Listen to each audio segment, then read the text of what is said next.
I'm Dr. Dawn C. Kahrs from Graceful Waves Wellness Center. I wanted to film a short response to a question that's been posed many times for me this week. And that question is, Dr. Dawn, what are you doing about the coronavirus? There's a couple things that come to mind to answer that question.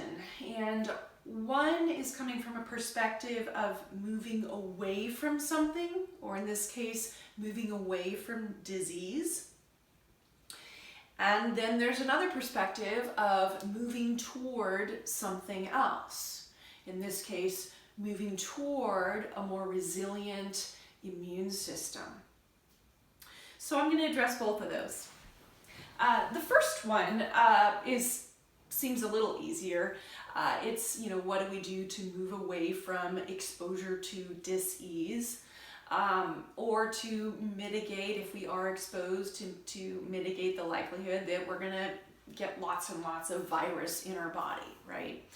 So we've all, I think, been exposed to the idea of washing our hands for 20 seconds with soap. So frequent hand washing, obviously.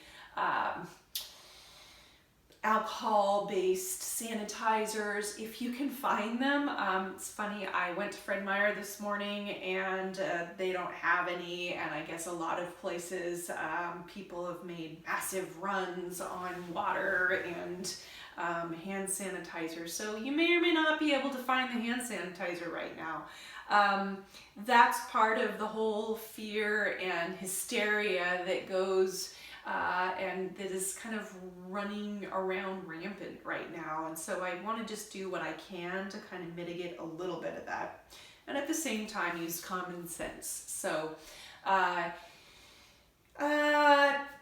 not touching your face, as tempting as it is to fix our hair or to scratch our eye, trying not to do that is a good idea, because it just, if you have lots of germs on your hands and you're touching your face, well, then it's getting into our mucous membranes and going into our bodies. So try not to do that. And limit exposure to really public places if you can, but we can't always do that. So, when we're touching a lot of door handles or money or our cell phone, that's one of the dirtiest places. So, sanitize your cell phone with alcohol. Don't dip it in there, but you know what I mean. Just wipe it down, clean it off. And if you are sick, try not to be coughing and sneezing around other people. Stay home if you can, but if you're going to cough and sneeze and you don't happen to have a tissue in your hand, which is what the CDC suggests, and I laughed today reading that, then sneeze into your sleeve. Try to cover your whole mouth. So that's some of the things that we do to just move away from dis-ease, or rather not spread it. There are some people who are more immunocompromised, particularly some of the populations in the youngest children and or the elders in our community. Sometimes not always, but sometimes their immune systems are not quite as strong. So whatever we can do to mitigate that exposure, that's a good idea.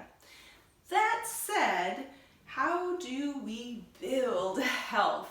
Because the healthier we are, the more likely we are not to even get sick or symptomatic in the first place, even if we've been exposed.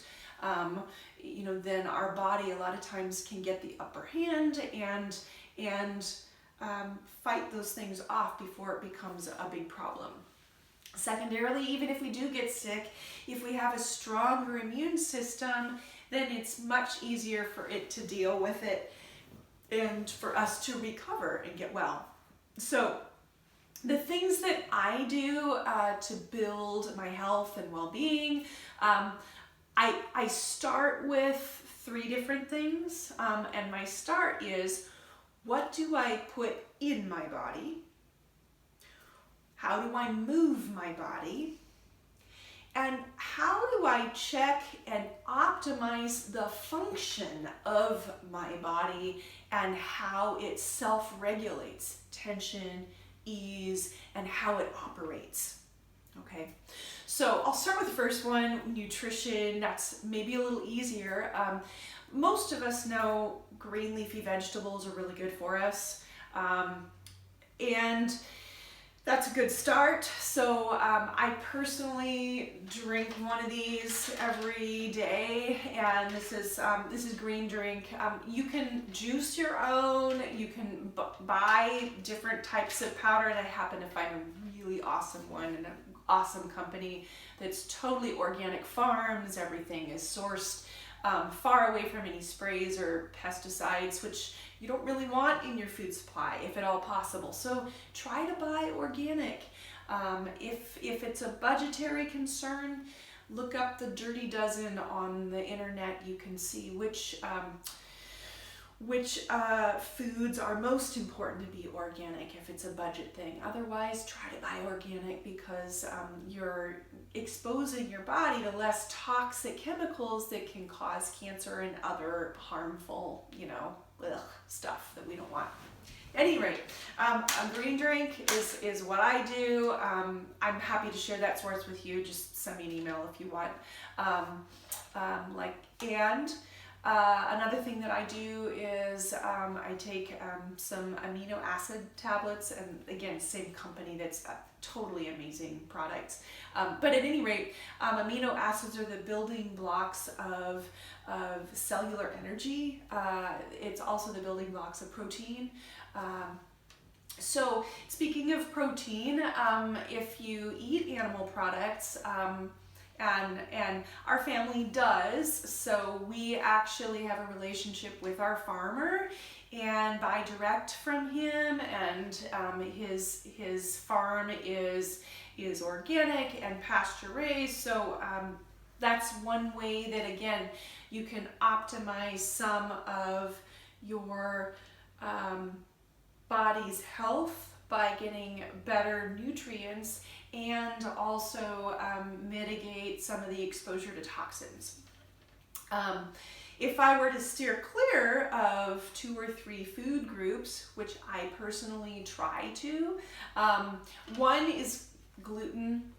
So it's just not the healthiest form of food for most people. So a lot of breads, they tend to create inflammation in the body. So less or none of that, depending on your lifestyle, but I would say less is better. Same thing with dairy. Dairy tends to cause a lot of problems for a lot of people with their digestion. It also tends to create inflammation. Some people do better with it than others, but gluten, dairy, not so great, not so health building. Sugar, definitely not a big health builder. And particularly when sugar comes in the form of candies that have food colorings and food additives and food preservatives and high fructose corn syrup and stuff that we can't pronounce in the label. Highly processed foods, those are not the best choices. So as much as you can, lean toward the green leafy vegetables and stuff that you can pronounce. So that's the nutrition aspect, and what you're putting in your body. And again, try to limit exposure to toxins. So it's hard not to be exposed to things like glyphosate, Roundup, especially if we're eating out, because not all of our food is organic.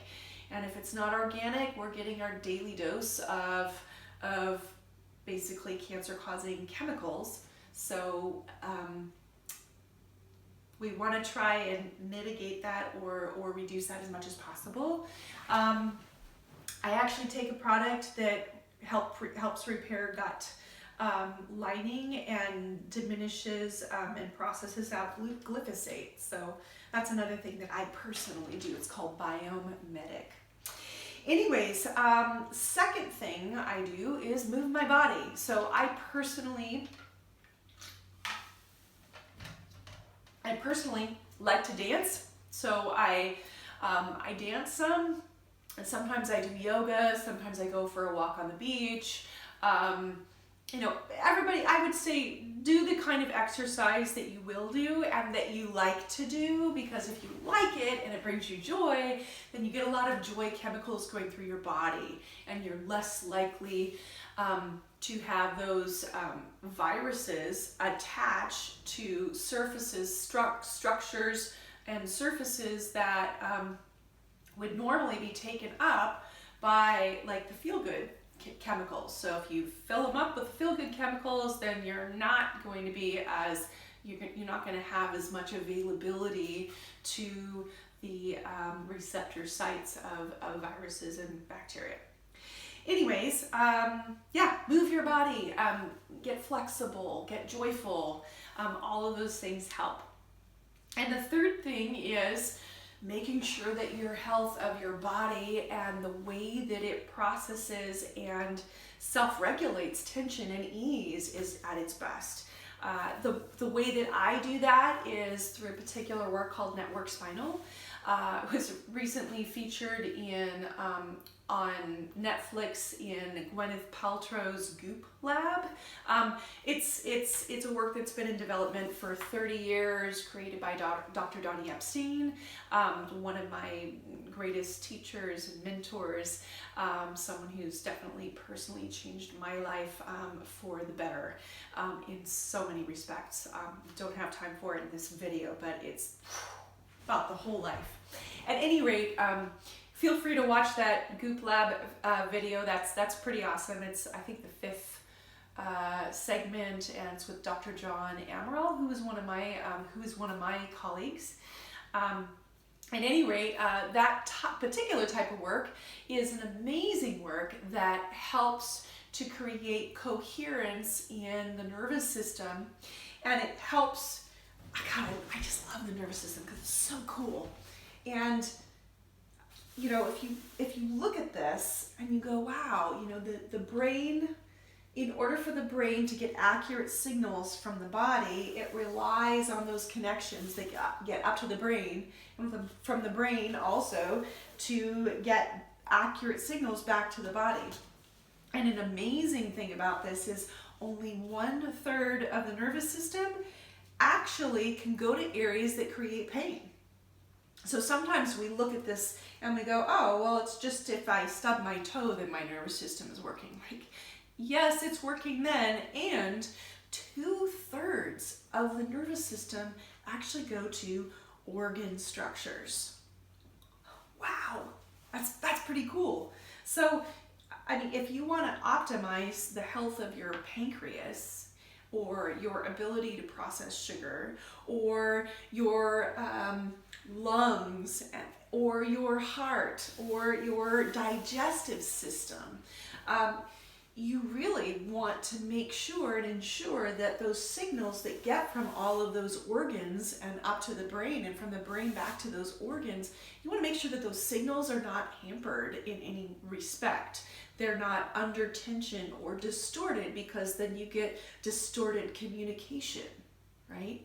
And that's what most chiropractors help with. That's also specifically what this work helps to optimize, not only correcting like things that aren't like distortions, if you will, or subluxations is the word that a chiropractor uses, but in our case, we help optimize the flow of information and the self-regulation of tension and ease, and also energy level, so that you have more available energy when you need it to go to the cellular structures, when you need it to go to your immune system, when you need a clearer mind to be able to make decisions, or to be able to draw on more creative solutions. Or if you need to have an even higher amount of energy, which is the energy that communicates with your, what I call your soul's purpose, or the unique aspect of what you bring to life, and your unique gift to both receive as well as give. And in order to have access to that intelligence, you need to have more available energy that is, again, moving through your system and in a clear way. So that's why I get the care that I get, but also it does an amazing job of helping to keep people healthier. So whether you or not you are concerned about the coronavirus or a virus 3 years from now that I don't know the name of yet, or you're just wanting to live the richest, most vital, energized life possible, not only for yourself, but for those you influence, your family, your friends, your community. There are things that you can do today in how you're eating and how you're moving your body and how you are optimizing the way that your body works. So go out and choose some of those or all of the above, particularly if you really want to optimize it, like do all three. All right. Take care, have a beautiful day, and look forward to speaking with you again soon.